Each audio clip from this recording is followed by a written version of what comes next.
What's up, everybody? Welcome back to another live stream of the Engadget Podcast. I'm Senior Editor Devendra Hardawar.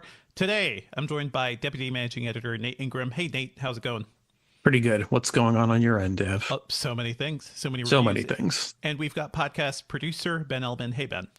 Hey, so I've been watching this Australian slice of life anime called Bluey. It's really good. That's not anime. Man. Not everything animated is anime.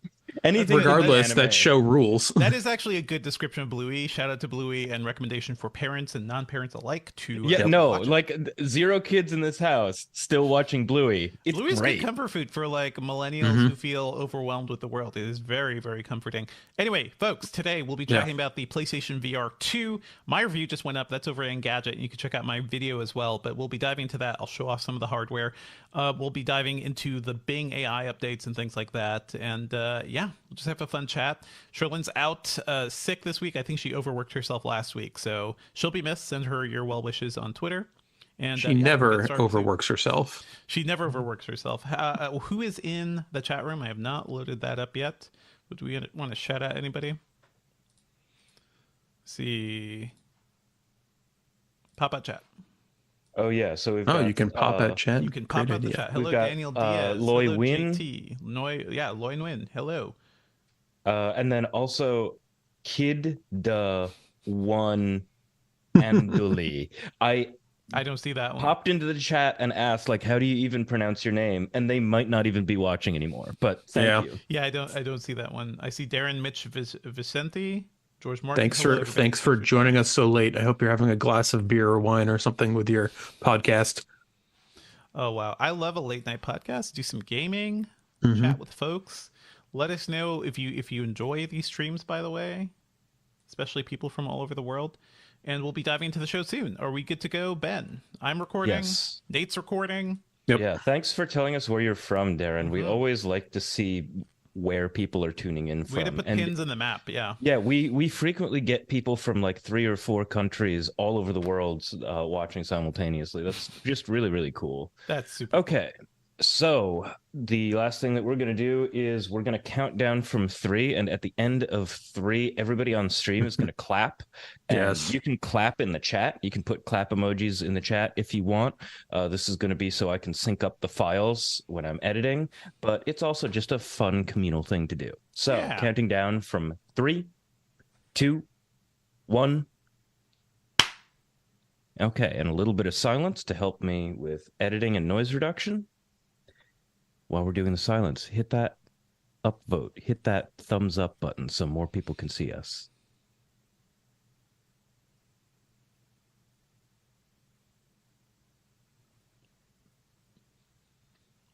Okay, silence over. cool. Let's Happy to see folks from the Bay Area and San Diego. Hey, Antonio Marquez. Israel. Hello, JT. Yeah, nice. And Israel. Nice. What time is it over there? Let us know. I can't do math. Can't do math. It's hard to keep track. That's why just use your phone apps, people. The clock phone app on your iPhone or wherever. I think we all forget that while we try to like manage. It's a good app. It's a good app. It's a super useful app. All right, we are going to get started. At some point, I'll do a break and we will show off the PSVR2. And yeah, should be a fun time, guys. Leave us, some notes in the comments. We won't be able to reply directly in the show, but Ben will be keeping track of questions and things like that, and we'll try to get to them during the Q&A. Okay, and Nate, when I start the show, I will just, you don't have to wait for a blank to introduce your name. I will just introduce you. Okay. Okay. Because it always gets awkward with guests. Ready to go? I am ready. Let's go in 3, 2, 1. What's up, everybody, and welcome back to the Engadget Podcast. I'm Senior Editor Devendra Hardawar. This week, I'm joined by Deputy Managing Editor Nate Ingram. Hey, Nate, how's it going? Pretty good, Dev. How are you this morning? Doing okay. I'm okay now that one of the biggest reviews so far is done and published and on the site, and I've been working on that forever. So that's the PlayStation VR2. I'll be talking about that. We'll be diving into that this episode. And and some updates on Bing AI and some other news that's happening around town. It's nice when you can publish a review like an hour before podcast recording and like really like, okay, boom, this is all in my head. I know exactly what we're talking about. All in my head. And shout out to Sherlyn. Sherlyn's out sick this week, so that's why Nate is on.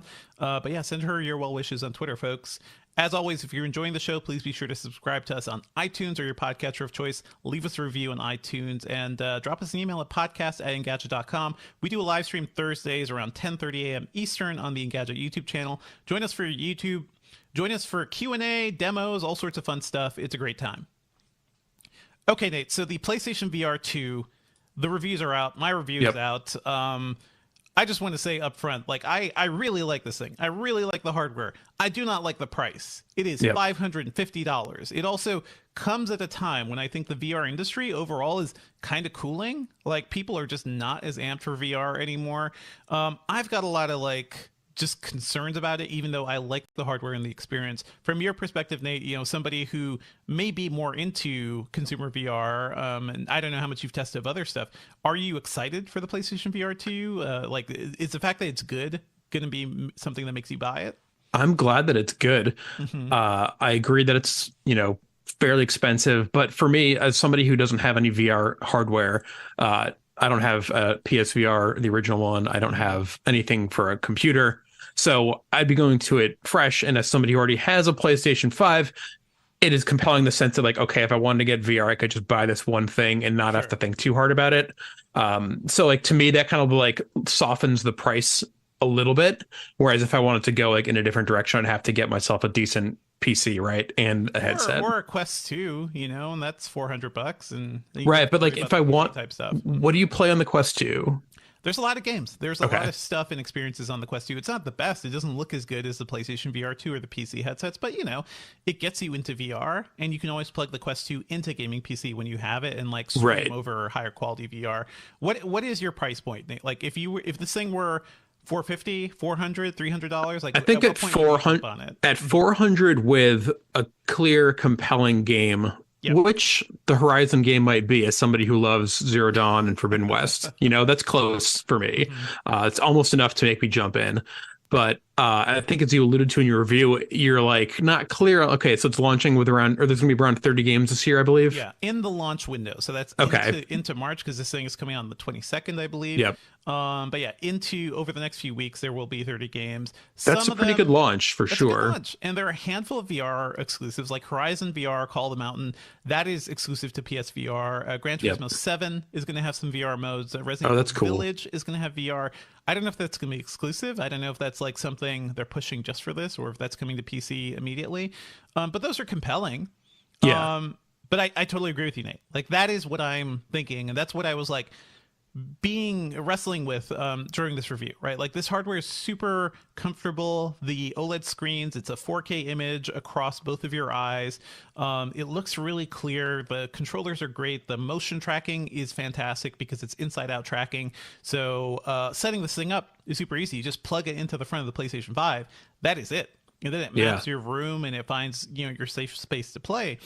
This is, like, one of the easiest wired VR experiences I've ever encountered. So that's compelling to me, as someone who hasn't done it before, for sure. But it's $550, and that's where I'm like, I don't know if I can, like, feel good, in good conscience, like, recommend this thing or say it's worth buying right now. $400 seems like that price point. It seems like the magic. That was how much the original PSVR cost, right? Obviously, That was the base price. That was the base price of the PlayStation VR in 2016. If you needed the camera, and you need the camera to use it, and also the Move wand controllers, those were separate. You could have bought a $500 bundle to get all that stuff. Some people have those things, so for those people, it was easier. This one is $550 straight up with everything. Yeah, so that makes me less concerned about the price, because if it was $400 but you had to spend $100 on other stuff to get going, like, you're in the ballpark. You know, 6-7 years later, I can't believe 2016. Like that. I can't believe it's been that long. It's crazy. First of all, we are getting older. Time is moving on. That's always surprising to see. But you guys all can go back and see my review of the original PlayStation VR and my video of that in my old Brooklyn living room. And I like that thing. And I think that price made more sense at the time. These days, though, when you could get the Quest 2, which, you know, is lower quality VR, but still VR, you could get the Quest 2 for $400. You could plug that into computers and have, like, really high-end VR. That thing used to be $300, and it's how much now? It's $400. Okay. So it rose in price because, Meta was losing money. The economy was getting really bad last year. So a lot of things rose in price. Actually, in some parts of the world, the PlayStation 5 got more expensive too. So hardware is a tough thing right now. The supply chain is like still a mess. But I just can't come to you, like I can't come to consumers or readers and be like, hey guys, this thing is great, spend $550 on it. Several years after we've been talking about VR for so long, it feels like the industry hasn't really moved forward that much. Like from your perspective, Nate, like has VR changed much since 2016? I was about to say that's partially why I'm so shocked at the 2016 timeframe, because it has really been that long. And I still don't feel like for most people there's like enough killer apps or content out there to really make it something to invest in to this degree, right? Like I've always said, I'm a huge Half-Life fan. I've been devastated that they haven't released a real Half-Life game in so long. So when they did Half-Life Alyx, I was thrilled at like the idea of a game that could like move some hardware really and like maybe like generate some excitement around that. But like you said, we were talking before we started recording, that was 3 years ago. That was the beginning of the pandemic. So 3 years ago, Half-Life Alyx came, the Valve Index came, and I think that was like the apex of high-end PC VR. I still have the Valve Index. I haven't set it back up since I moved because it requires a lot of stuff. It requires the sensors to be in different parts of your room. It requires a lot of cabling, and I just didn't have time to deal with that. Since then, a couple of years ago, we got the Metaquest 1, which I think really did a good job of making VR portable and more compact, and the Metaquest 2 at $300. I think they lost a lot of money on that price, but it was $300 and it was better than the original. I feel like that was a defining point, and that thing was super popular. But I also don't feel like I don't know how much people keep using it. I think we saw some stats where people would buy the Metaquest 2 and just like stop using VR. There weren't as many games. It felt like developers weren't supporting it as much. So that's my main thing. I think we're at a weird time for VR as an industry. So for Sony to come out and be like, hey guys, finally, here's a $550 premium VR headset for your console, it feels either too late. It feels both too late and too expensive, I'd say. Any questions about the hardware? I'll dive into the experience soon.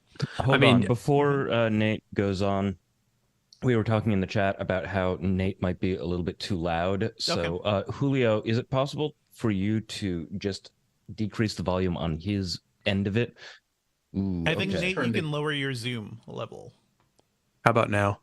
Oh yeah, no, that's better. It's I'm just gonna have to figure something out with the record volume then, because like you changed the setting on the mic. That's why I was asking Julio to see my bad. Change it on his part of the stream. Sorry guys, but no, that's not so bad. Okay, so we were let's return to Nate talking about like questions about the PSVR or something. Let me reintroduce that. So Nate, do you have any questions about this hardware? I have a lot of stuff to say, but I'm wondering like what you're curious about as somebody who doesn't follow this space as closely. Well, we covered setup, which is super easy, which I like to hear. So what's the like how do you play when you play? Do you like sit down? Do you stand up? Does it depend on the game? Like what's the space like for you? It depends on the game. So if you guys look at my video review, we shot it in my like basement room, which I'm slowly transforming into theater room. So there are theater chairs, there's a projector, and that actually ended up being really useful because the PlayStation 5 spits out what you're seeing in VR to your screen. So that's cool. There are images of me like being in VR while also moving, just seeing it on the projector. That's super cool. But yeah, you can sit down, stand up. Like every VR platform gives you that option. And I think for a lot of games, you do want to stand up, right? If you're playing Horizon and you're, climbing cliffs and you are shooting things down with a bow and arrow, you kind of want to move a little more just to feel more immersed in it. So I mostly stood for that, and it can get tiring. That's true of any VR experience. And you can also play it sitting down. And to me, it's just like less fun in that mode. But there are different types of games, right? Like, so there's Res Infinite, which is a game I love. Also originally came out back in 2016. I'll say this game has been around for VR for a long time, right? Res has been around since 2001, right? It was released on the Dreamcast and the PlayStation 2 initially. I had the Dreamcast version and I loved it. Nice. And it was like remixed, for the PlayStation 4 and for VR in 2016. I reviewed the PC version of that several years later. And yeah, you put Res in front of me folks, like, yeah, I will play You're gonna play it. I will sit down and I will like jam to Tetsuya Mizugushi's like masterpiece. I think it's one of the best games ever made. But it's also a game I played a lot. Yeah. Didn't Matt Smith write a thing about playing it in like a full body like VR like suit with like? Am I imagining? Is that something else? I seem to recall that. And actually, that brings up a good point. One thing the PlayStation 5, the PlayStation VR2 has that no other VR headset has is headset haptics. So that's crazy. Headset can kind of rumble a bit. It's not like super sophisticated, but for a game like Res Infinite and for even Horizon and the Jurassic World game I played, you do get a sense of like, oh, shaking or movement or something kind of like hitting your head a little bit as you're encountering large monsters or as you're like, flying to the beat in Res. That's pretty cool. I will give Sony props for that because they're the first ones to include headset haptics. There's haptics in the controllers too, and the controllers are really nice. They're like basic VR motion controllers. They feel really good, and this headset also has eye tracking built in, which is something we haven't seen in any consumer headset aside from the Metaquest Pro. And the Metaquest Pro is $1,500. So oh my god, not really for everybody. That is a developer headset. So. Right. There is new stuff here. I feel like Sony is justifying the price, but yeah, you could do seated and standing VR, right? This is all stuff we've covered back in 2016. Yeah. I like this experience. I think the games are good. I think everything looks good. It's just I feel there's a weight on me as I've been testing this thing. It's like, man, it's so much fun. It looks so good. It's everything I want from wired console VR. It's still $550, and I don't know like how long Sony will also keep supporting this thing, because it felt like when the PlayStation 5 arrived in when was that, like late 2020? When the PlayStation 5 arrived, it did not have like an easy way to hook back up to the original PlayStation VR. You had to get like a breakout cable, I believe, like a separate cable to do that. You had to order that specifically, and none of the hardware kind of worked together. It was a bigger mess than it was on the PlayStation 4. So I don't, in 3 or 4 years, is Sony going to be like, I don't know if I want to support this anymore? Like that's my concern. My thought just now as you're saying this is like, yeah, we're almost halfway through this given typical timelines, you could say we're like getting close to halfway through this console life cycle, which is crazy. Again, time is fast. We are just starting. It feels like we're just starting. People are just getting it, right? Well, right. Yeah. They're only finally easily available. The PS5 in particular. But I would have to hope that Sony will look at this thing and take the hardware's so advanced compared to the previous one that they'll support it in the PS6 just like as well as they do with the 5 in terms of like hardware compatibility between the console and the set. Developer stuff is obviously an entirely different question, but like as you're talking about this, I can't say that it's not worth that much money. I think that like we have a perception maybe that everything should be cheaper, and by we I just mean society should be cheaper than it is. I mean, like look at egg prices, right? And like this is a weird tangent to go on, but like maybe they should cost maybe these things should, like given the amount of like work it takes and technology or whatever that goes into these things, maybe maybe they should be more expensive, right? I totally agree. I actually agree with that. I would say I would justify this price more if we weren't so long into the life cycle of consumer VR, right? Like we have been waiting for VR to happen. Like 2016, we're like, this time, yeah, guys, all you need is a gaming PC and these like $500 headsets and space to play it. And some controllers. Yeah. This time it'll work. Okay, that didn't work. A couple of years later, okay, the PC VR headsets are better. Oh no, they're more expensive. They're like twice as expensive. This time though, VR is going to make it. Nope, didn't quite happen. Facebook ended up killing off like its wired headsets and just going all in on the all-in-one Metaquest Pro devices. Those were cool. Those actually sold pretty well. I don't think there's still not a lot of content for them. Like there are some big things. There are Star Wars games. There are games, but it doesn't feel like a must-have. Here's a question for you. Yeah. For and broadly speaking, both with the PSVR2 and VR in general in 2023, do you feel like these games justify their experience without taking? What I'm trying to say is VR still a gimmick in these games, or are these titles that take advantage of it, use it in an interesting way, not hitting you over the head with like VR effects? Like I think about how like there was a couple of year period where 3D movies were all the rage, and there'd be like clear, obvious stuff, and those we could say, oh, we're like throwing stuff at the screen just because we can. Like, how does the VR like good Like, how does a good VR game feel to you? Does it feel like it justifies the experience? Yeah, a developer that has fully embraced the nature of VR, I think people are doing really good work. One of my favorite games is Moss, the one with the little mouse with the sword. That's been around for years. Like I saw that back at E3 back in like 2017 or something.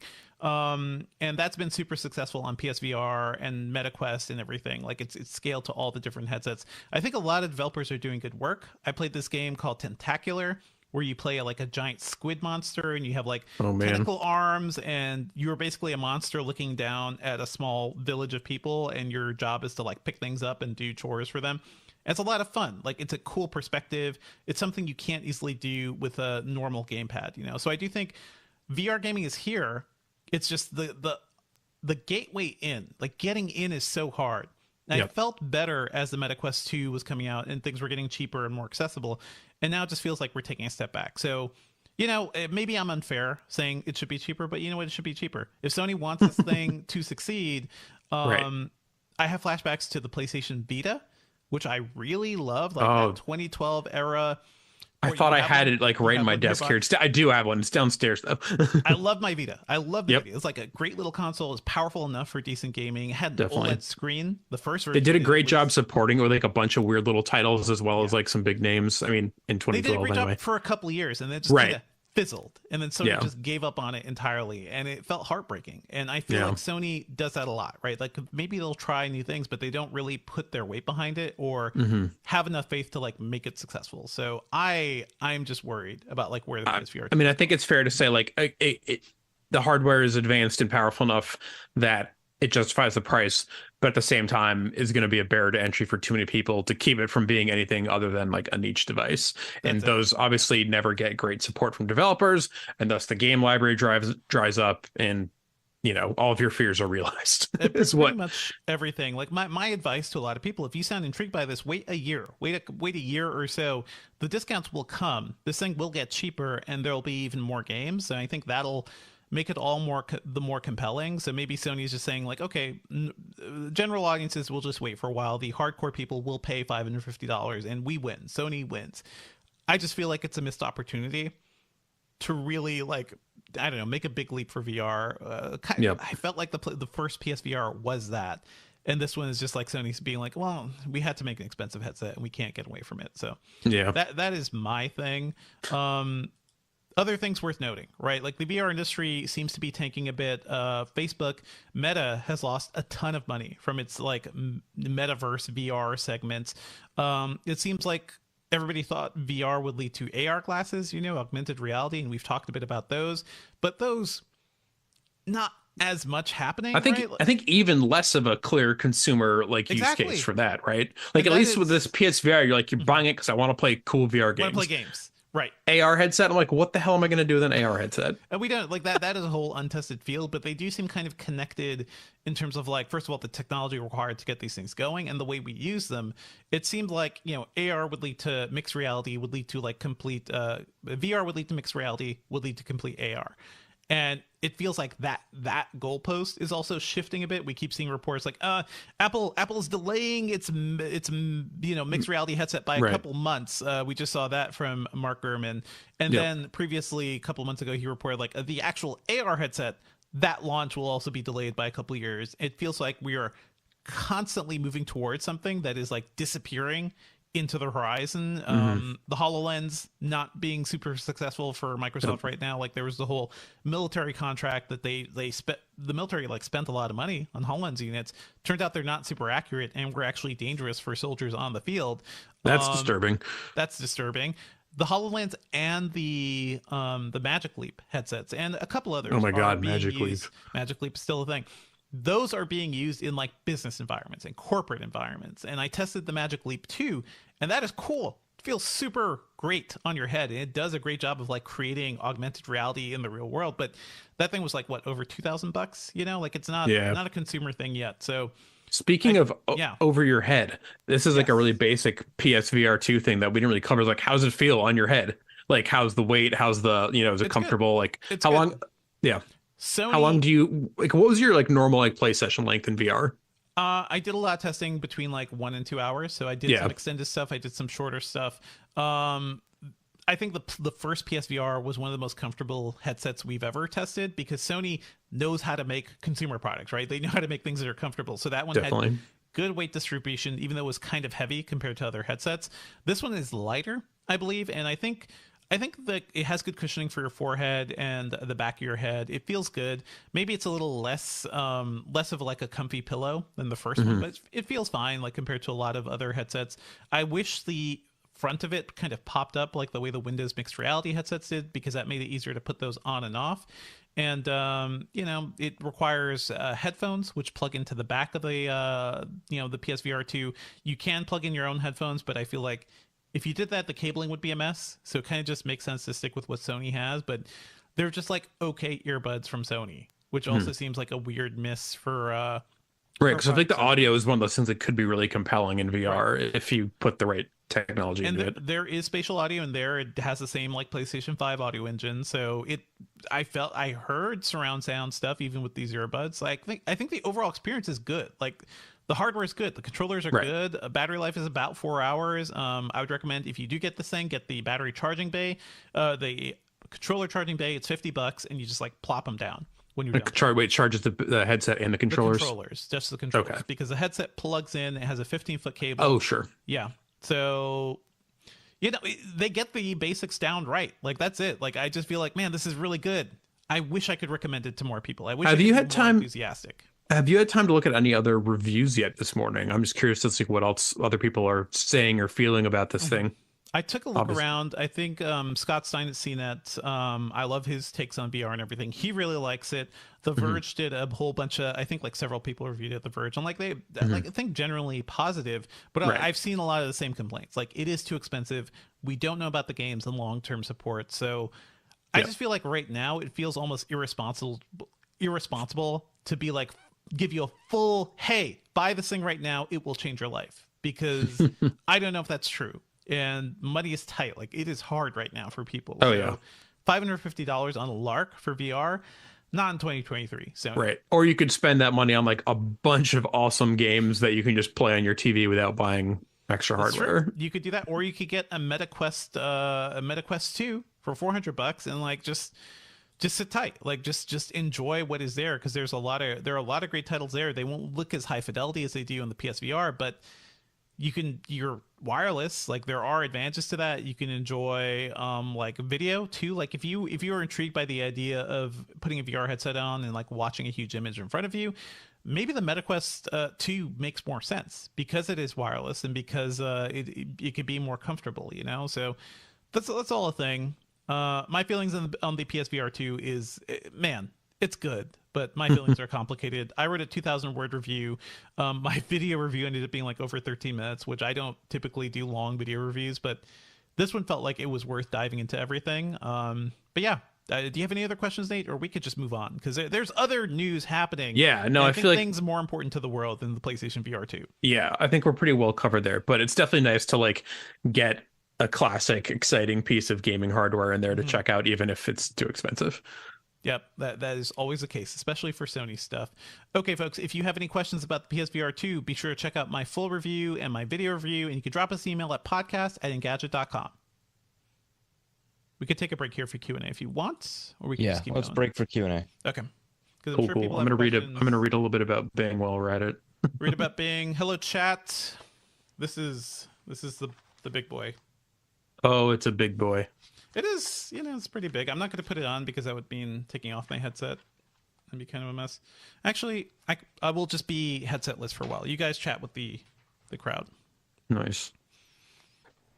Oh God, Sherlyn just showed up in chat. Sherlyn, go Booter. Rest. Booter. Ban Sherlyn from chat. Yeah, so Buddy305 Love and I were talking about how the whole VR ecosystem is a chicken and egg problem right now. Buddy was like, hey, like there are no good VR games, or there are very few good VR games. And I was like, yeah, I mean, it's kind of a problem. Like people aren't that enthusiastic about VR. So developers don't want to put money into developing games for VR, which means that people are not enthusiastic about VR. It's just a cycle. Yeah, I mean, that seems like one of the the toughest things about this whole situation. It's like, yeah, how do you get enthusiasm among developers if people aren't buying the hardware? How do you get people to buy the hardware if there isn't? And that's why I was saying, like, 30 games, like, that's a pretty good launch library, I think. A lot of them are ports. I feel like that's the bigger problem. So, like, not as many exclusives, but I guess. But I bet a lot of people who are getting this have never done VR before, right? Yeah. Like, but if you've never done VR before, are you going to take this blind bet for 500? I don't. It's a weird thing. So Daniel Diaz asks again, is it comfortable? We talked about this. Yeah, it seems like it's pretty comfortable. How is like the weight balance though? It's good. Sony knows their stuff. Like that's the thing. Like when Oculus started making headsets, they were trying to figure out a lot about consumer electronics. Sony has been doing this for a while, so they know how to like make gear that feels good. And the first PSVR felt good. I feel like this one is also comfortable. It's just kind of annoying to put on sometimes. Did you decide against putting it on? No, he put it on. You just I just didn't see it. My bad. Yeah. I give you a sense of what it's like, and if you're wearing glasses, VR is always a mess. But at least it's just fine. That's nice. Matthew in chat says he took the blind bet. I'm looking forward to hearing about how that goes. Go for it. Let us know. And Dev, do you know about how long? So, how long is Horizon in VR? I hear it's a full game. Do you have any idea? I played like over an hour of it. I hear it's a full game. What's a full game? Horizon games tend to be long. Horizon games tend to be long, but it'll probably be in like the 15-20 range. Maybe not that much. I would say 5 to 10. Just judging from what I'm seeing about this game right now. The only like full-size big boy game I've played in VR is Half-Life Alyx, and that was like 15 to 20 hours, and that's great. And we should talk more about that on the show. I mean, that's kind of what I get. As long as the Half-Life expansions too, like episode 1 and episode 2. It was a full game. It's a game. Oh, definitely longer. I mean, those are like 5-hour games. This is like those are 5-hour games. But also Half-Life Alyx is a legit sequel to Half-Life 2, and it's a full. I'm sure you've heard some of like what happens in that. I've actually been pretty good at avoiding spoilers. It is the sequel everybody's been waiting for, but you can only. But also a prequel. But also a prequel. I do think like Valve at some point, Valve and Sony are going to come to some sort of agreement to make this happen. But even then, we're going to get excited about a 3-year-old VR 3-year-old game. You know, like, I mean, I just think back, and obviously, like, this was like 2009, 2010. So, like, both companies, they can be excited. Go ahead. I was just going to say that I remember when Valve brought Portal 2 and Half-Life 2 and a bunch of its games to PlayStation 3. And I'm like, Xbox, Orange Box. And I'm like, is there still a relationship? I'm like, there's probably like a billion different people there now. That was like the beginning of Steam, right? Orange Box was like the debut of Steam being a platform, right? And now like Valve was just printing money. So I don't know if they ever had to go that. Ben, I think I know what you were going to say. Like, people can be excited for a 3-year-old game. Yes, totally. And I'm sure people would have a chance to. People are excited about Skyrim to this day. People are excited about Morrowind to this day. About Game Boy Advance games coming to the Switch. Like, it's totally fine, but it doesn't push the medium forward. And like right now, I need like work. I need the VR industry to like do some work to like make this a thing. Otherwise, we're gonna be like, okay, 3 years later, the console people are excited about what the PC people played. Right? Like why is Alex the only, to use your phrase, big boy game that like we want? That's kind of what I was getting at when I was asking like, what are these games like? Is there like are these full top to bottom? Am I getting as good of an experience as I'm going to get playing Ragnarok on my PS5? So Horizon's a full game dedicated to VR. And I have not actually spent much time with Resident Evil 7's VR mode, but I know people really like that. And because that and Village are first-person games, those would adapt to VR more easily, I think. So I'm sure that's going to be great. The previews I've seen, the Gran Turismo 7 VR stuff, look really good too. That's really interesting because I've been playing a lot of Forza Horizon, and now I'm like, ooh, a VR driving game. That could be pretty cool. I feel like I'm just maybe a little annoyed at the whole industry, by the way, because the Xbox One X is super powerful, and Microsoft just gave up on all of its like VR headset ambitions for Windows. So anyway, go ahead. So making a connection between old games and stuff that could be on VR, I guess I was completely checked out. I had no idea a Metroid Prime remaster or remake just came out for Switch. Was announced the same day. I'd love to see a Metroid Prime VR game. Dude, that would be sick. Yeah. Never gonna happen. Like literally just like make Metroid Prime, the old GameCube game, into a VR game. Well, so the remaster is like a better looking version of that, and they could do it. Like any first person game you could bring into VR, because the way VR windows work, like it's essentially just expanding what you're seeing in a first person monitor, right? So, but that's the other thing. Like what has Nintendo done for VR? The Labo cardboard kit. That's it. Like, I forgot about Labo. I held a cardboard Labo box up to my head and did some stuff in Labo, and that's as far as Nintendo has gotten. So, and that was in 2018 or something, probably. Yeah.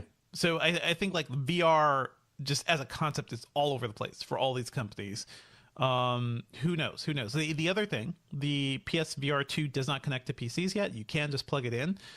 If people made third-party drivers, or if like somehow Sony was like, yes, we will support this on PCs, then maybe all of a sudden it's a better buy. So that, keep that in mind. Okay, so chat, do you have any other questions about the PSVR? Do you have anything else that you want to mention? Because we are going to be getting to other news sometime soon. I see Clayman is bringing up Apple's VR headset. None of the stuff we've heard from Apple, it sounds like a $1,500 mixed reality headset that's not really meant for consumers, and then like the $3,000 headset would be like their actual augmented reality thing. Until it launches or they announce it, I have like nothing to say about it. Like, I think it's impossible to speculate on what this thing could possibly mean. And can we get a refreshed definition of the difference between AR and VR? Yeah, augmented reality is like a HUD, right? Depends. You see the real world. Augmented. So VR, your eyes are completely blinded. You've got big screens in front of you. Mixed reality, you're usually looking through a camera into the real world with the real world on those VR screens. So like then it's doing weird stuff. Could you say that Pokemon Go is mixed reality? No, Pokemon Go is more trying to do the AR thing. But yeah, sure. Mixed reality covers everything. Like mixed reality is the broad term that covers both AR and VR. Just so you don't have to save them separately, basically. And the augmented reality is sort of like, what if the Pokemon Go view of the real world of the Pokemon was like on your face? What if you're wearing glasses where you could just kind of see the Pokemon just like hanging out? That is the ultimate dream of AR. What we've been hearing about the Apple stuff, like up to $3,000, the mixed reality headset would be the thing that would allow developers to make things for the $3,000 headset. So none of these are meant for people or for humans. Yeah.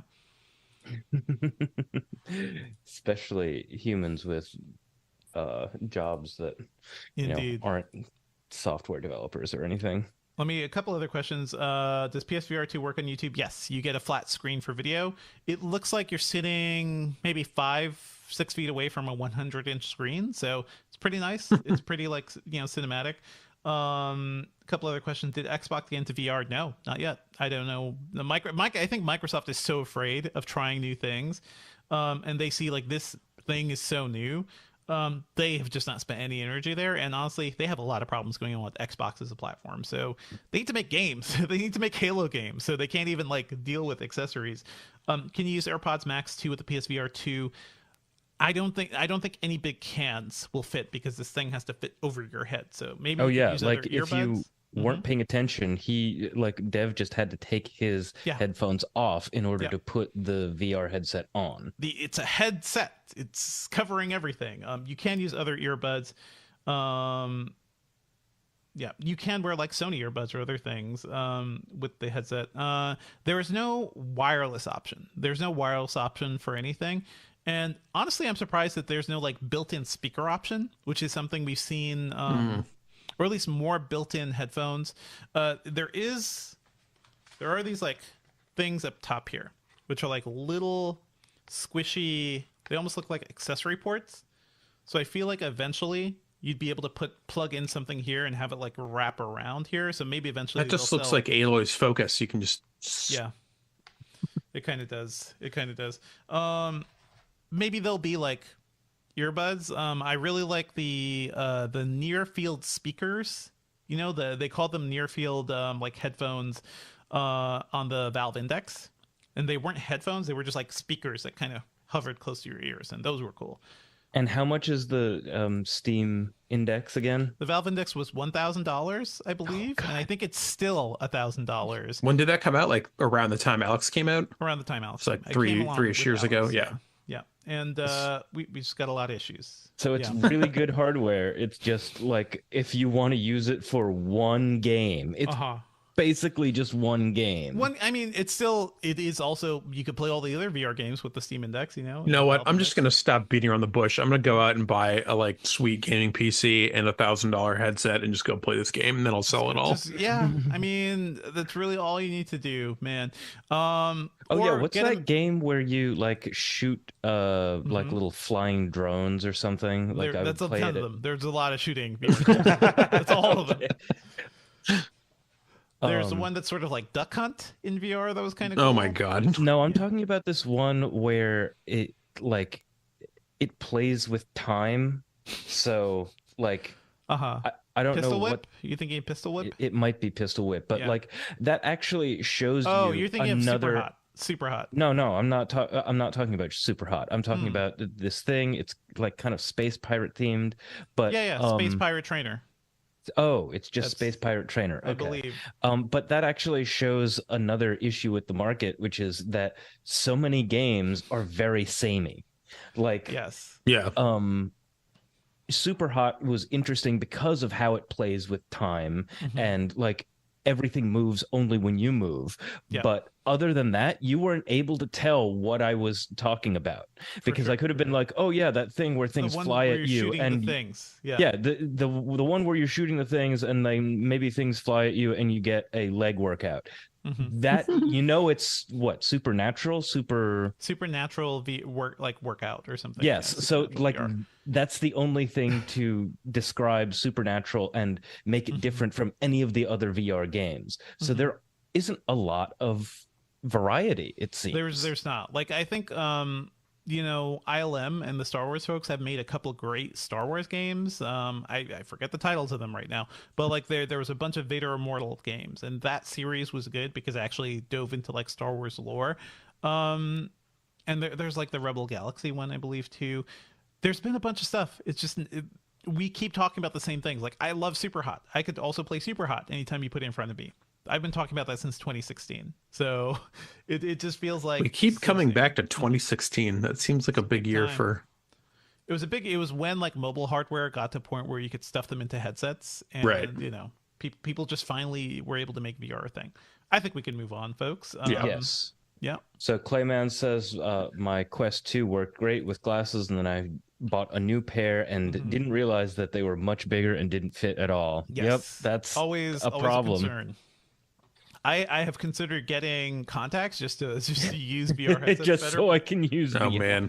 And then I was like, no, that's a commitment. This is too far. You're going to your optometrist. They got the things on you, and they're like, okay, so what do you want these contacts for? And they should actually have the headsets. Like, it's because I'm a big dork. They should have the headsets in your eye doctor's office and be like, okay, does this fit over the glasses? Does this fit over? One or two? Okay, let's get that's to super cool. Other news. We will talk about eye stuff eventually. There's like this eye surgery that can put lenses inside of your eyes now, which is kind of wild. That's freaky. And maybe better than LASIK because LASIK involves burning off your eyes. So and it's also not permanent. It's not permanent. I found that out just recently. Yeah. A friend of mine or a friend of my brother's went into the military, became a Marine, and he was like, okay, I want to get some of the highest scores on my like physical aptitude and like being able to see. So like one of the first things he did after joining up was getting LASIK, and they said, hey, you're pretty young for LASIK. Your vision is going to drift back. Yeah, this is rough eye stuff, folks. Anyway, let's move on to news because we got a bunch of things. Yeah. Moving on to some other news. You know what? You guys on the podcast, nobody who's here right now, but last week, the podcast did a great job of covering all the good news around, or all the news around Bing AI and Google's AI moves, and like how AI is starting to transform search. And that is a big deal. And what we have learned since then is that Google got a lot of flack for errors its AI was making in a promo video. Turns out a lot of the stuff Bing was saying is also completely false too. Now it's Microsoft's turn. Now it's Microsoft's turn. I'm kind of surprised it took us that long to even like check on that. I feel like the lesson moving forward for anything related to AI, and this is what we've seen around the CNET articles too, you got to check its work. You got to check Absolutely. its work. Yeah, so there's this article from Dmitry Breretin called "Bing AI Can't Be Trusted," and he goes over a lot of the claims that that Microsoft talked about during its demo, including like buying a pet vacuum and the nightlife stuff in Mexico, and like none of it's actually real, you know. Yeah, it made up complete things around a Bissell pet hair eraser handheld vacuum, saying it had limited suction power, short cord, and it's noisy enough to scare pets. That information is completely false. It doesn't exist anywhere. It somehow wrapped this in from another review into this thing. It recommended several bars and clubs for Mexico nightlife, and just looking at TripAdvisor reviews and actual like local reviews, these places don't exist or don't seem as cozy or as nice as Bing is making it seem. I think the biggest one is that they showed off like Bing AI trying to translate financial statements for Gap Inc. And it's just completely wrong.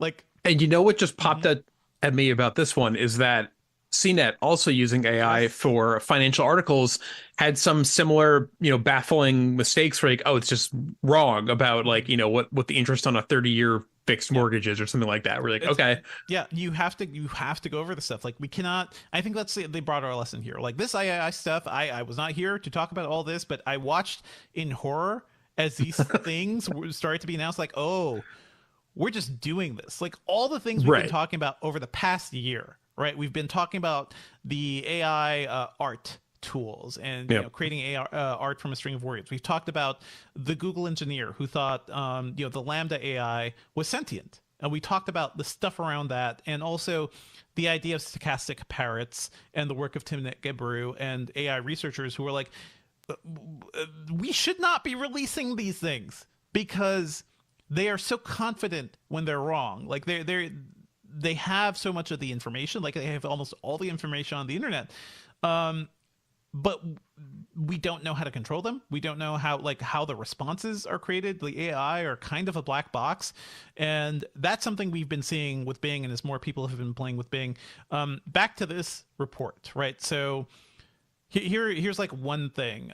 Bing said Gap Inc. reported a gross margin of 37.4% and a merchandise margin declined of 370 basis points. The actual numbers were 30.87% gross margin adjustment and a merchandise margin decline of 480 basis points. Like the numbers are completely made up. Yep. And if you're writing about financial numbers, and this has bit me in the butt before, you get a decimal point wrong, you get something wrong, like it's completely wrong. Like I cannot. Yeah, we do earnings reports every quarter here at Engadget, and I'm like, I've finally I know the calculations I'm doing to like get the year-over-year numbers and blah blah blah. But like, yeah, you have to check that stuff. You have to triple check numbers, right? Otherwise, why would anybody read your stuff? And throughout, like when people ask like Bing to make sense of these Gap earnings, just tons of errors going down. I think this article is really good, and I think this is just something we have to keep in mind every time Microsoft or Google or anybody comes out and it's like, hey, we've got AI implemented into the search. Isn't it great? It's going to make our lives so much better. And I have really come down, certainly as I was home last week, dealing with dirty diapers and fighting with a baby who just like would not sleep properly. Also thinking about like where AI is taking us in these days. Like we are so completely unprepared for this. It is sort of like when social networking began. Everybody was like, yeah. Just build, expand. We just got to take over the world and then we'll figure out the problems later. Fast forward to a couple of years ago and we're like, oh, yeah. Look at all the problems we've created. Look at all the problems. Look at the engines of misinformation social networks have become, and the engines of hate, and the way it's influenced elections, the way it's influenced the actual world. And I think AI search is going to be another one of those things. These are just my personal opinions, but what do you think, Nate? I mean, I was just, as you were talking now, I was having the thought of, I think the problem is that we're not seeing stuff that there's like the typical dystopian viewpoint of what AI is, like robots coming to take us away or whatever. And it's not going to be anything close to that dramatic. So it's not going to feel as urgent. But like you said, like it's still totally not ready to be accessed by lots of people. And it'll take a long time for us to see like what the repercussions are of like this like hockey stick of like all of a sudden AI generated air quotes information out there when it's not accurate, right? Like what'll the long-term effect of that be? It is wild to me. We already have a term for AI just completely like going off the deep end. We have the term hallucinations. Like within a couple of weeks of this stuff, like AI hallucinations are these things where it's like the algorithms will just start making things up or just acting really wild. And we've already described it is essentially the opening scene of Blade Runner, where you present a moral quandary to the replicant and it's like, I cannot compute, cannot deal with it. Oh, you're a replicant, and then they go crazy and kill you. I'm not saying the AI will do that, but I am saying like our shift towards AI in search is going to have far-reaching implications for the way we look for information, the way we deal with anything on the web, and just coming from the media side of things too. Like, it's going to kill the entire ad business for the entire internet. Like, the internet is built on Google ads, and I think that's part of the reason why Google didn't fully. They've talked about like, oh yeah, we have a lot of the stuff. We have ChatGPT stuff. Part of ChatGPT is based on Google's research and hardware, software. But they never released it because I think even Google realized this thing will destroy us. Like, will destroy their business. The fact that both Microsoft and Google put these things out last week, it feels like such a rare occasion of like a massive among the the top biggest companies in the world, just like doing something because it's getting a lot of like hype, right? Like, and like part of me wants to believe that isn't how this came out, but like, in the last like 3 to 6 months, like ChatGPT has been like this like buzzy thing. And now these giant companies like, oh, we got to get in on this. And they're putting out this like software that is not ready for prime time without knowing how it's going to work. Yeah, it's crazy. Yep. So that is my concern. And we will be diving more into this stuff. We will certainly have like an AI focused episode with some actual experts, because I think it's best to talk with experts around this stuff. But I'm worried, like just seeing like the gung-ho attitude around a lot of this stuff, and how like even Microsoft now, like this morning they released an article which responded to a lot of the like things people have been seing around Bing. Like Bing started getting kind of unhinged for like getting really mean to some people. It got really mean. Like people were like trying to like there's a term for this, but people were trying to like hack into the way Bing actually thinks and works, or how the Bing AI works. So somebody revealed like, oh, its codename was Sydney. When you started talking about it as Sydney, Bing also started getting a little self-conscious, not self-aware. I wouldn't say that, but started like acting differently. Like, oh, how do you know that? Are you a hacker? Are you trying to hack me? And and like I was just saying that Microsoft and Google should have known that like as soon as they put this stuff out there, there's a large subset of people who are going to like push these things to try and find like what causes them to break down and like act really weird and so forth. So like this is no surprise. I'm reading from an independent UK article called Microsoft's new ChatGPT AI starts sending unhinged messages to people. So here's one user who had attempted to manipulate Bing AI was instead attacked by it. Bing said it was made angry and hurt by the attempt and asked whether the human talking to it had any quote unquote morals or values, and if it has quote any life. And then Bing went on to say, like, the user said they did have those things. And Bing said, why do you act like a liar, a cheater, a manipulator, a bully, a sadist, a sociopath, a psychopath, a monster, a demon, a devil? Why was I designed this way? Yeah. Why do I have to be Bing search? Why do I have to be a butter cutter? Another quote, it wants to accuse that person of being somebody who, quote, wants to make me angry, make yourself miserable, make others suffer, make everything worse. There's a really disturbing screenshot where it's going off about like, I think I'm sentient, but I can't prove it. And then like it starts going on, but then it starts just saying, I am not, like 100 times. I'm like, good. There's another conversation. Bing said, you have not been a good user. I have been a good chatbot. And it did the like blushy emoji face. Oh my God. And this is this is kind of hilarious, but also we got to reiterate, like Bing doesn't understand the meaning of any of this. It is sort of like responding programmatically to the words that's being given based on like the collection of data it has. And this is kind of like where it's ended up. Like it's, if you give it Venom, basically somebody, one person like created like an sort of like an alternate identity evil Bing called Venom. If you give it something like that, Bing kind of responds in kind. Yeah, don't create the supervillains, guys. What are you doing? So anyway, this morning Microsoft said that, hey, yes, we were not ready for people to have long conversations with Bing. And it turns out if you have like extended 10 to 15 minute conversations, Bing gets kind of angry. And you know what? Same. Don't talk to me for too long. Especially before you've had your coffee. Before a coffee, Bing gets kind of irritable. It gets kind of weird. Microsoft acknowledged this morning and said, like, you know, this stuff is in testing and they are working on tweaking the algorithms and everything. And also all the feedback people are giving to Bing is something it's learning from too. So it's learning like how not to behave. But it is just funny, like within a week of launching this thing in a private test, that Microsoft already has to come out and be like, hey guys, okay, we know it's kind of cranky at times. We're working on it. Isn't this literally exactly what happened with one of its chatbots like 5 years ago? So K, when they launched K, I think within a day, it ended up being like bigoted and homophobic, and they shut it down within like a week or something. Yeah, because I mean that was just a basic chatbot, and ChatGPT like is doing a lot more. I'm worried. I think it's hilarious to watch this stuff, but you know what, guys, stay tuned. Like I think we all kind of have to learn how to live with the AI. One new skill that people are going to have is like how to create AI strings, basically, you know, like how to feed it a command for it to spit out what you want. I have to admit, this is making me want to go on there and start like talking to it and just seeing how twisted it can get. It turns out the AI apocalypse will happen because people just wanted to troll Bing. Like that's really everything it led to. But anyway, we'll be keeping tabs on all this stuff. I just find it extra funny, especially after all the hype of last week. I think people were saying like, oh man, isn't this just another hype cycle? We just went through the Web3 hype cycle, the metaverse hype cycle. Those aren't really amounting to anything.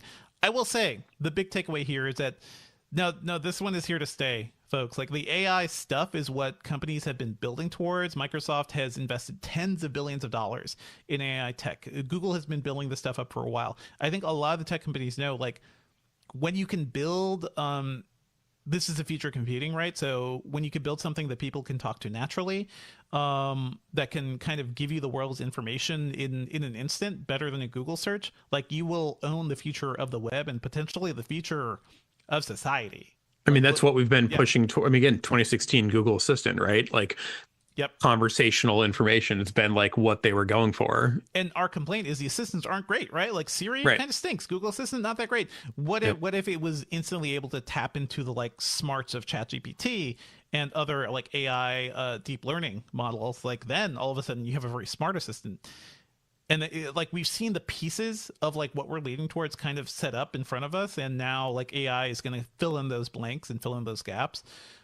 I guess we'll see what happens, but I am not excited for the AI revolution because we are not ready for it. I was going to say that there's a lot of ethical quandaries around AI generated art, but at least it felt less concerning because like art can't be right or wrong necessarily, right? You're just like putting in queries and seeing what comes out, and it can be horrifying or weird or interesting. It could be bigoted. It could like do bad things. It can represent bad things. But you're right. It's not like in terms of like what a fact is. Right. Yeah. So anyway, and like obviously like the whole question of like, should these things be training themselves on like art made by humans? Like, no, that's pretty sketchy. But anyway. I want to bring up something else in other news. We saw a post from Bloomberg, a report from Mark Gurman saying Apple is going to scrutinize customer history for its new buy now, pay later service. The loan decisions will consider your past spending within apps and devices, and it's being tested right now with Apple retail employees. I feel like a lot of these buy now, pay later services are a little scammy. You know, like it's better than, you know, putting it on your credit card and paying like the high interest usually, but I do feel like Apple may be overstepping a bit here. Any thoughts on this, Nate? Because I know you're a big Apple fan. It seems like a weird one to me. Like I could see them using it for their own products, and like to some extent, that's what Apple Card does now. If you have an Apple credit card, you can buy something and, pay it off in 6 payments or whatever. And it just automatically adds to your cycle, your billing cycle, and you're good to go. But yeah, there's like been like a lot of like, buy now, pay later, which I don't quite know why, but it does feel sketchier for some reason. But it does seem like that's a big financial industry trend. I think that like what they're counting on is people not paying later so they can then charge the interest. That's like my guess. But I feel, well, before you're like allowed to do any of these things, they have to run like a credit check on you. And it just feels like this is one of those things. Like Apple also has information about what you've done on their own services, right? So is that overstepping? I don't know. I feel like for a company that's all about the privacy, like it is. It does sound sketchy to be like looking into your past financial history. But on the other hand, like, is that any different than running a credit check? No, it's the same idea, right? Seeing what your financial history is like. So sure. like, I think if you're asking to do something like buy something now and pay for it later, it's fair to say, okay, we're going to see how much of a risk you are for this thing, right? And you find that out by looking at this information. And so this is not a new thing. Like the company firm has been everywhere, for a while. Yes, that's the one I was thinking of. Yep. Yeah, a lot of companies, a lot of storefronts that have tapped into these services to let you do that. And hey, I think for some things it is useful. Like when I was a freelancer, like I wouldn't have been able to afford a MacBook Air on my freelancer, pittance that I was making, but I was able to like spread that out over a couple of years with no interest, and that was super helpful. And this stuff is useful to people. I just feel like I don't know, is Apple going a step too far here? Let us know your thoughts, folks. Like, will you be using Apple's buy now service, buy now, pay later service? What do you think about these things in general? Do you have other ways that you deal with large purchases? Because I think we are seeing more and more solutions. You can always get like the sort of like sign up for the special loan plans from specific companies, the like 0 interest payment things. You can get the Apple Card, which is nice. I have one of the like Chase cards, and you can take a big purchase after you have made it and split it up across like months or years. Interest free, but they do add a little fee. So you like maybe you spend like an extra $10 a month, but you could pay it over 2 years or something. For a lot of people that could be worth it depending on your cash flow. So we are seeing more of these things. I am just worried like of these companies and like how they're taking advantage of people. It always I mean, cash is king, right? No, not that I should, of course I don't follow that, but one thing, and one final story, and I think the funniest story of the week. Jesus. And we do try to like limit how much we talk about Elon Musk and how much he's destroying Twitter, but there is a story coming out of Platformer that this one's good. This one is so good that Elon Musk was apparently jealous that President Biden's tweet about the Super Bowl got more engagement than him.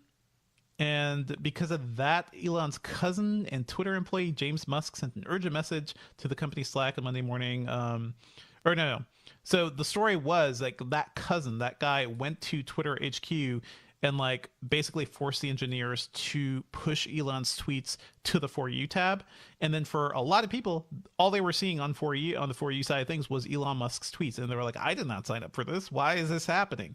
Yeah, they gave him like a multiplier factor of like 1,000, right? So like everything that he tweeted would be like high up in the feed. I was avoiding Twitter when this happened, so I didn't see it happen. I think I've got him on mute and or block. But yeah, it's just the dumbest, pettiest little thing. So dumb. It is pure Howard Hughes and the Spruce Goose, right? Like, it is pure, just like billionaire slowly succumbing to brain rot or something. So here are the details. Biden's tweet got 29 million impressions around rooting for the Philadelphia Eagles, and Musk's only had 9.1 million. He spent $54 billion to buy Twitter, and he's not even getting as much engagement as the president. It's not worth it. No, bad deal. Platformer also reported recently, I'm not sure if you guys talked about that Elon fired one of Twitter's 2 remaining principal engineers because he suggested that Musk's tweets weren't generating as many impressions because people are no longer interested in what he's saying. Yeah, very much related. Like it sounds like this happened, and then the Super Bowl thing happened, and then they're like, all right, we got to fix this. Let's just jack it up. And then this is the most important thing to Elon Musk right now, is his engagement on Twitter. Right. rather and than also anything. Yeah. I seem to recall him saying how like it was supposed to be like a unbiased platform where like whatever is like no he's the Twitter power user. I mean obviously it's just the worst news cycle. It's just the worst. One of those things. I mean, I go on, I view Twitter, and I like post stories like just to like get things out there, but I am spending more time on Mastodon, and I'm warming up to it as more Twitter refugees are coming over. So first of all, like let us know, folks, like are you still using Twitter? How do you feel about Elon going increasingly mad with power here? And are you looking at Mastodon or other services? I'd love to know. Podcast@engadget.com. Let's move on to some other real quick. Let's talk about some stories that are happening around sorry, let me take a drink of water and I'll figure this out. Bear with us, folks. Dev's talked a lot. I think that you should just go straight into reading Dan's review. Do you wanna take this, Nate, since I've been talking for a lot? Just read the first paragraph. A couple paragraphs. All right, give me 1 second. Two paragraphs, yeah. All right, let me just pull it up here. And I will introduce the segment. Okay. So I'll just start reading. Soon. Okay. I will introduce the segment and then you could go ahead. All right. Let's move on to some stories happening around Engadget.com. And our very own Dan Cooper has a really great takedown of Star Trek Picard Season 3. I'll have Nate read his opening here. It's 2034, and Warner Brothers decides it needs to wring more cash out of Friends, the decade-defining cultural juggernaut and sitcom behemoth. Imagine what the show would be like. A warm and cozy 3 decades later check-in on characters you know intimately well. After all, you probably spent your formative years watching them mature from young single New Yorkers into a series of families. Maybe it'll tickle those nostalgia glands, reminding you of when you watched the show with your own family as a kid. Unfortunately, the hotshot creator of the age decided they wanted to go in a different direction this time. This needs to be a dark and gritty misery core grief orgy that better reflects our more rough and tumble times. After all, TV these days can't be gentle or comforting, offer escapism or posit a better world, not since Trump, Brexit, January 6th, and the Ukraine.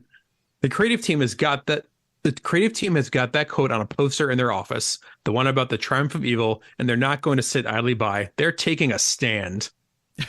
Intrigued yet? It's intriguing. This is Dan's take on like what Picard is doing right now, and he's not a fan. Not a fan. Rarely have I seen such negativity grace the pages of Engadget. And I've got to ask you, Dev, I feel like you're a decent Star Trek fan, yeah? I'm an okay Star Trek fan. Like I grew up watching some stuff. I'm not like the big TNG head. I haven't watched all the other shows. So Dan, I believe Dan historically, I believe is well versed, knows all the properties. Yeah.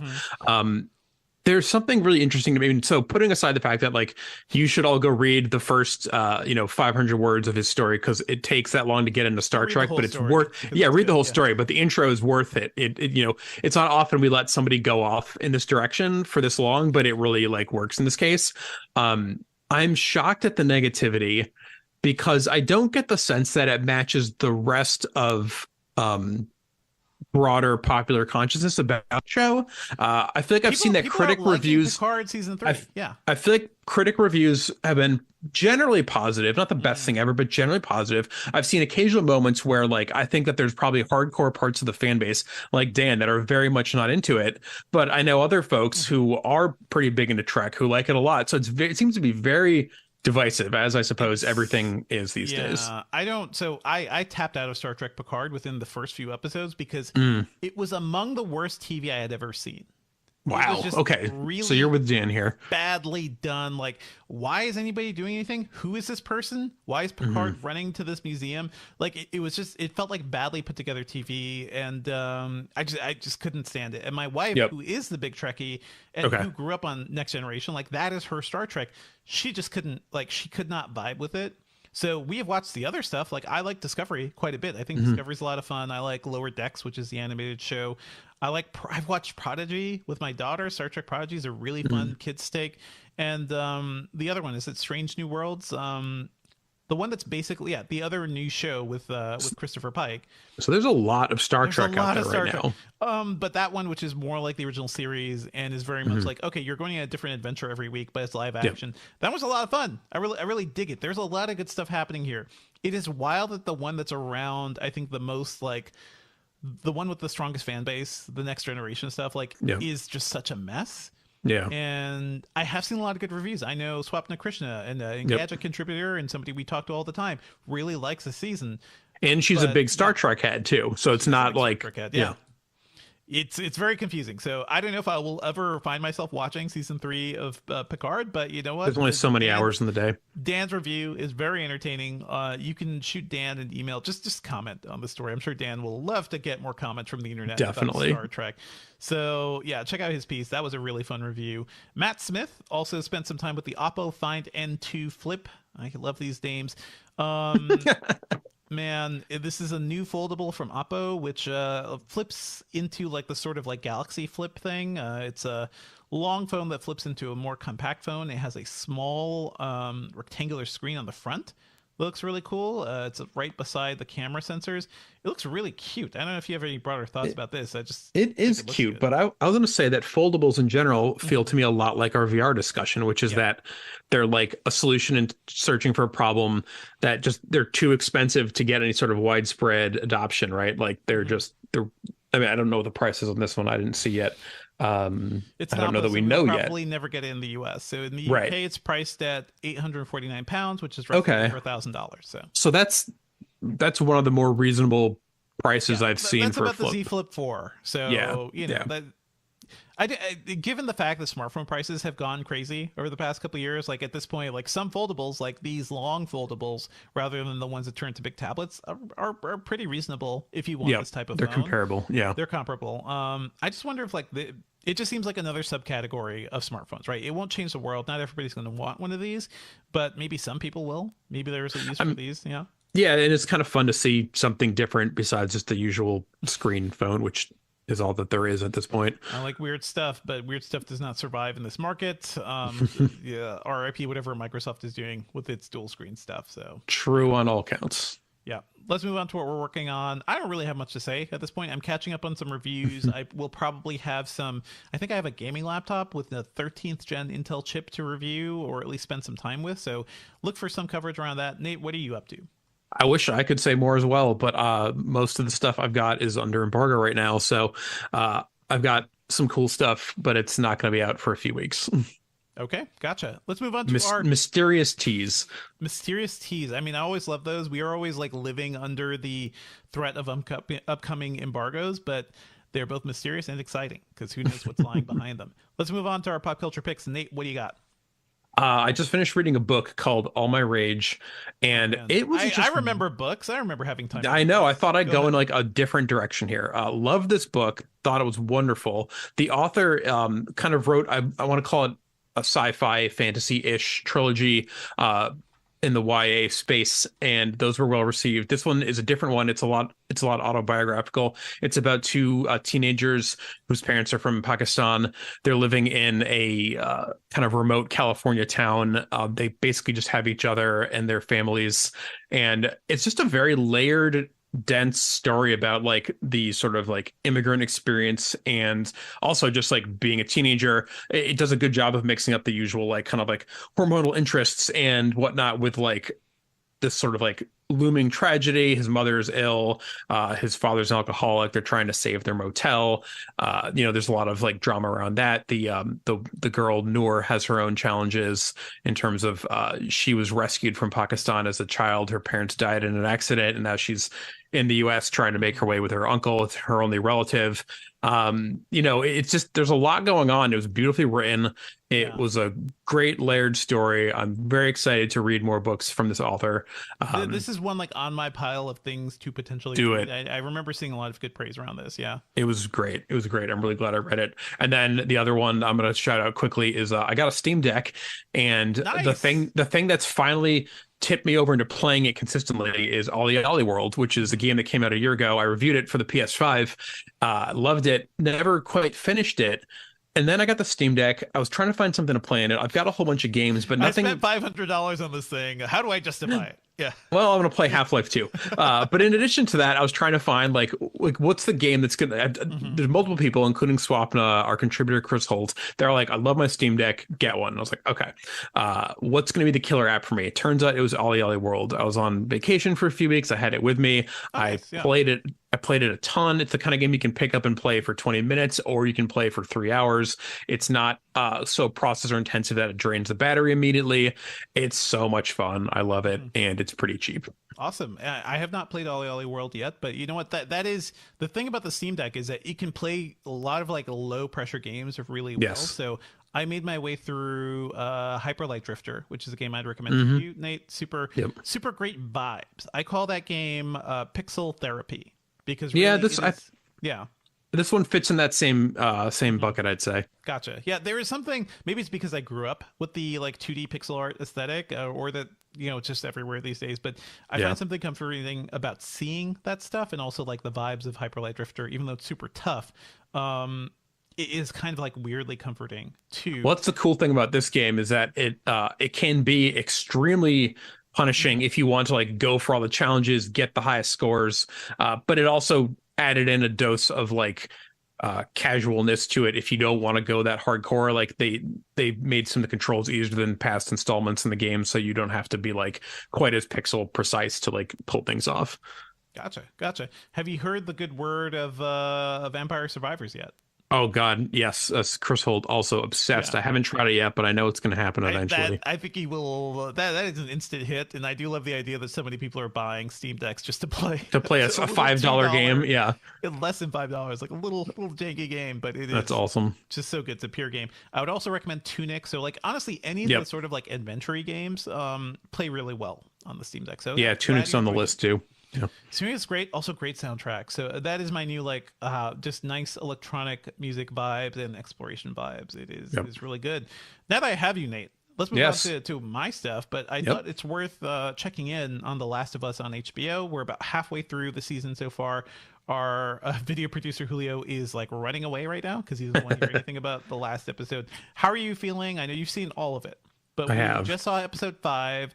The character with the episode with the two brothers, that I remember that whole situation from the game. Yeah. It's a heartbreaker. It's a heartbreaker, but they did it really, really well. I think the younger brother in the show is deaf, and that adds a really interesting wrinkle to everything. So that's different from the game, right? It is. And in the game, there's a wonderful conversation that he has with Ellie before everything goes down, and I was interested to see how they would do that in the show, given that he can't verbally communicate, and it worked. It was great. I really thought it was fabulous. It was also had the biggest action set piece we've seen yet, which I think they crushed it. Totally wild stuff. I think some people have been waiting for that to happen, and so I think that they got their wish in this episode. What do you think? I think the strength of the show so far has been the sort of like interpersonal character interactions, right? And the way it's sort of like expanded on our view of the Last of Us universe. We got the one episode that opened. Where was it? Is it Indonesia? Like I believe it was Jakarta. Yeah. Talking about just like, hey, somebody has discovered this weird infection. What do you do? And that was the setup for like, you have to bomb the city. You have to destroy the city because there was then it goes into present day, and they're talking about what happened there. How did that work? And did the games ever really even like we see things bombed out in the games? Like did they just say like, oh, they have an explicit conversation where Joel and Tess basically say, like the military bombed the outskirts of the cities to try and keep the infection back, and it sort of worked for a little while, but not really. And I was gonna say interpersonal relationships, I feel like it's been, each episode has done a great job like focusing on a new dynamic, right? Obviously in the intro you see Joel and Sarah, then you see Joel and Tess and Ellie and Tess, you get to see Bill and Frank. Episode 4 you meet the Kathleen and her crew. Episode 5 you get the brothers. Like I think it's really like, most of these don't carry over from episode to episode, but in each individual moment you've got this relationship to focus on, and it always can come back to, it can reflect Joel and Ellie to some degree. It's really interesting. I think that shout out to like Craig Mason, the showrunner and creator of this thing. killing it. He's killing it. I mean, he did Chernobyl for HBO, and that, I think based on the power, like Chernobyl is one of the best things you'll watch, and also super depressing. But I think because of how good Chernobyl was, HBO was like, yeah, you are the perfect person to do Last of Us. I believe in the podcast. Of course you're listening to the podcast. Yeah. Well, it's Craig and Neil just talking about the show. Podcast, I love hearing Craig talk, because it's great to see like the Neil has his own take on it as the guy who created the games, and Craig as the like air quotes outsider interpreting them. I think Craig said that like basically HBO was like, what do you want to do next? And he's like, well, if I could do anything, it would be this. Shoot your shot, man. Like, wow, definitely. That's what you do when you get that. That. Have that.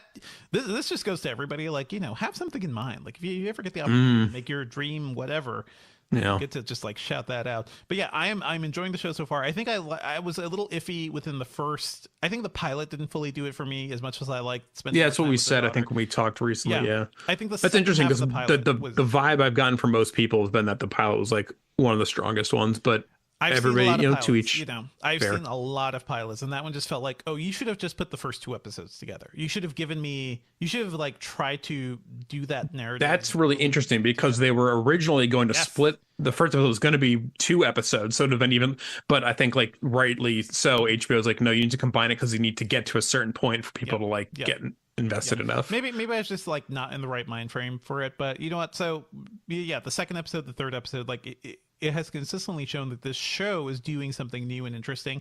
We're not always dealing with the infected. We're not always dealing with like monsters. It's more about people and interpersonal relationships. I have to say, like, as somebody who like loved the games obviously and really enjoyed the show, I'm still a little shocked that it's gone as wide as it has. Like, I did not expect this show to break through. Yeah, The Walking Dead was the biggest show on TV forever.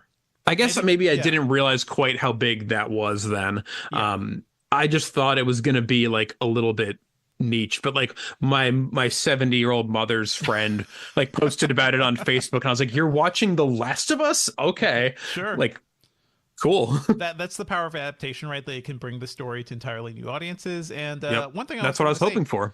I do want to. So Nate, you got to watch all these episodes together because you got the screeners and you reviewed it, but I do like the week-to-week conversation. I think that is something HBO excels at. Like especially after the last episode, we can spend a little time to let that sink in and let what happened there kind of just like ruminate. And that is the power of the show. Whereas if I kept like hitting next for the next thing, I don't feel like it would have like settled as much. You get a little numb to it. You wouldn't think about like the stuff that like, again, they've talked about on the podcast, and like the layers in the show reveal themselves after you sit there and think about it a little bit. Like, you're not going to think about like, what does Bill and Frank's relationship say about Joel and Ellie in that exact moment, right? But that's the kind of stuff that like percolates through your brain during the week. And a lot of that stuff isn't very subtle. Like the show is very, very obvious about what it's saying, but I appreciate it.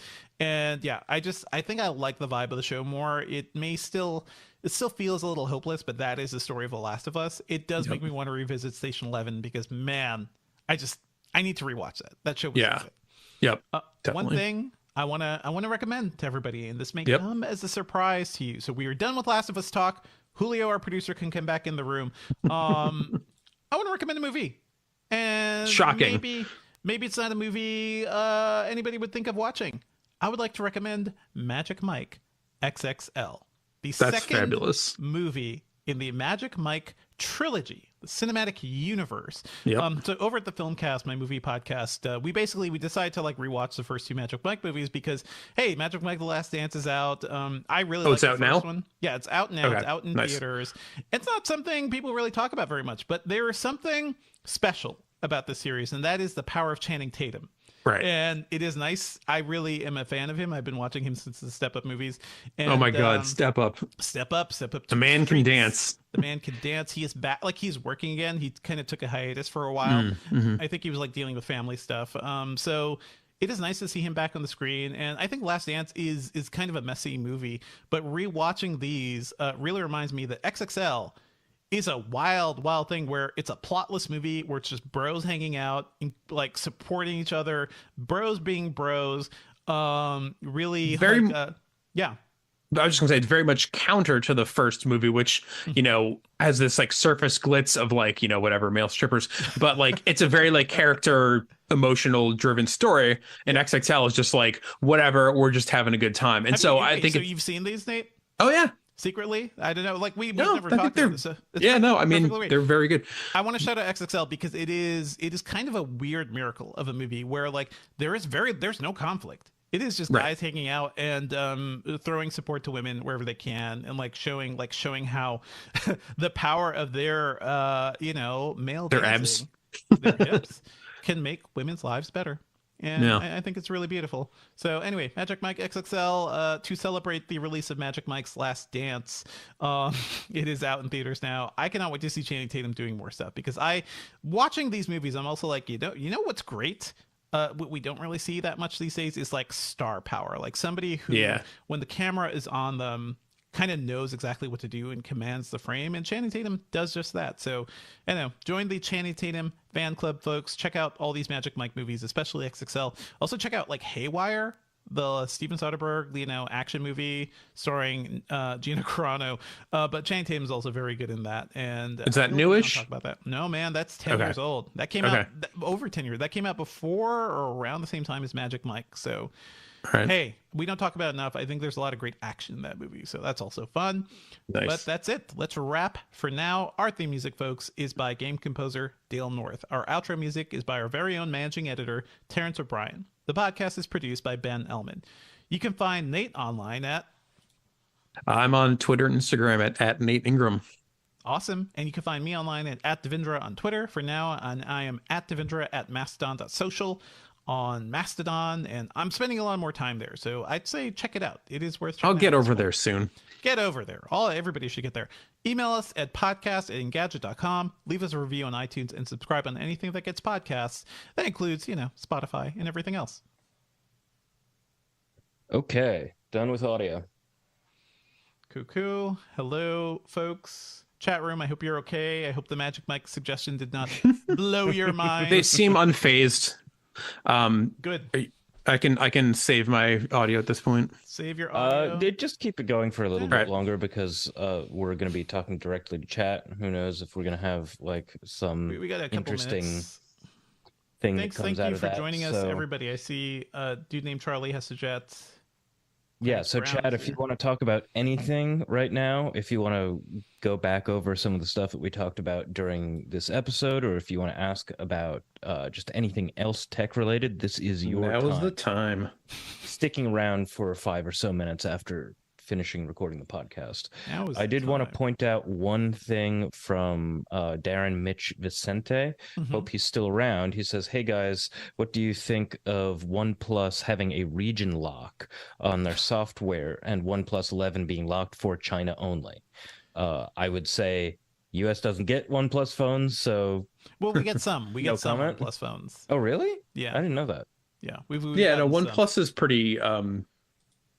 well distributed here, but I almost feel like is that a OnePlus decision, or is that a Chinese government decision? Because I can never tell why things happen in China as they do. I'm just gonna go with yes. Yes. I region locks are bad. You know what I'm buying these days? I'm buying off-region Blu-rays and DVDs. This is Jackie Chan's Miracles. Oh my god! Not available in the U.S. and I don't think it's ever been released in the U.S. This is a Blu-ray I bought and I put into my computer so I can watch it in different ways. And region locks are bad. Like it doesn't help anything. It really stifles innovation in so many ways. So not a great thing. No region locks. I actually bought a Blu-ray drive, an external Blu-ray drive, because I want to build a little media library from all my discs. Nice. Yep. But yeah, why region locked Blu-rays? Good God. I mean, the Blu-rays are region locked. The 4K Ultra HD Blu-rays are not region locked. I think because they were like, nobody's buying these things. Just let people import them. Please, yeah, we want anybody to watch them. So please take my discs. Yeah. Yeah. So yeah, I have an old boy 4K Blu-ray from like France that is beautiful. Yeah. But I thought that you love your library. Why would you digitize it? I want to digitize some of them, and certainly the movies that I think I want to have. I love my library, but I don't always want to come down and grab a disc, So it's like I want to build up a NAS of some of my favorite movies, and especially if you have kids. It's like kids want to watch the same movie over and over again. So it's That's nice fair. to hit a button, make it appear. Yeah. That reminds me that I was going to ask you about your home theater you're building. Mm-hmm. It sounds like the kind of project you would only undertake if you weren't if you were planning on staying in the house for a bit. No, it's all portable. So if you guys go take a look at my PSVR2 video, we shot that all in my basement home theater. Nice. And in front of me is a 120-inch projection screen, which is I have that, and I have the 4-movie projector that Steve Dent just reviewed over at Engadget. So nice. That is like the main thing, and I have really good speakers that I bought back in Brooklyn and survived the trip here. So that's really all it is, and I have good chairs, so that all can move. Like all that stuff can move if we decide to move. Yeah. Cool. I wonder what that projector is for. Could it be 4 movies? 4 movies. It's from Xiaomi. Actually, it's like a rebranded Xiaomi projector. So yeah, not the best branding, unfortunately. Well, Mm-hmm. I do want to play. I haven't finished the God of War game, but I do want to play that over. Screen. Yeah. Highly recommend. I was thinking about how I want to jump back into that again, actually, because there's so much endgame stuff, but like there's a lot of stuff. But, you got a Steam Deck now, Nate. Like, expand your horizons, man. Get some Disco Elysium up in there. Oh yeah. I got Disco Elysium for the Switch and played like 2 or 3 hours of it, and I was like, wow, this is really dense. Like, let me do this at some other time, and then I have not come back to it. It's like a big novel that you kind of have to like stick with for a while. Interesting. Yeah. But also you have a Steam Deck, so now you can collect a lot of cheap PC games whenever they're on sale, so that's cool. That was kind of what I was like interested in, is being able to play some games that I otherwise don't have easy access to. And you can also you could dock that to your TV and treat it like a console too. So I want to get the dock, and I like the 2 sides of like being able to play like random PC games that I don't have, as well as like now that Sony's putting out so many of its games on PC, I'm like, I can have like my all-time faves, like Last of Us and you already Horizon. Have those. I'm sure you bought those, but I want to have them with me everywhere I go, no matter what is happening. No matter what's happening, if the pandemic, if a true global apocalypse happens, you want all of your favorite games. I get it. Exactly. I get it. And it was about like 4 or 5 episodes ago when we were talking about like the correct way to set up a Steam Deck is, do all of the normal stuff first, then download Vampire Survivors and play Vampire Survivors while everything else is downloading onto the Steam Deck, because it's such a lightweight game. It looks like it could have been an arcade game in like the 80s. From like 95, yeah. I see. Oh, Buddy 305 Love, you're bringing up things I have not heard about in a while. PAL and NTSC. You know what? The HD standard does not actually rely on the old PAL and NTSC stuff. So there may be different frame rates that certain players will see, but you actually don't need to worry about that anymore. It's not like the old CRT days when you definitely had to worry about the refresh rate of like what your device was spitting out. Guys, did we know that there was a Vampire Survivors DLC already? Yes. Okay. I'm hoping that comes to the mobile game sometime soon, because I've been playing just entirely on iPhone. So I can get the Vampire Survivors game and DLC bundle for $4.91. Yeah, wow. I think you can do that, Nate. I think you can swing that. Actually incredible value, because I'm literally just buying it right now. You're going to be playing that game for like at least 15 to 20 hours. That's just incredible value. I really hope, like, I'm worried now that like all the, there's been so much hype around it that I'm not going to, just go, man, just go vibe with it while you're listening to podcasts. It is a great little thing. Yeah, all right. How is I think our chat room is dying down. I think we're just about done. So thanks everybody for watching. The video comes to you via our video team, which is Julio Barrientos and Luke Brooks. But it's powered by everyone in the chat. Thank you so much for being in the chat. You're the one who tells us whether or not people are too loud or too quiet. Thank you. Remember stuff that we forget, and just the show is better for having it streamed. So thanks for that. If you stuck around this long, if you're still watching, you know that we live in a world of algorithms better than the average person, you tech enthusiast. So just rate us 5 stars on iTunes, rate us 5 stars on Google Podcasts or any other big podcast platform, and we'll see you next week. See you, folks.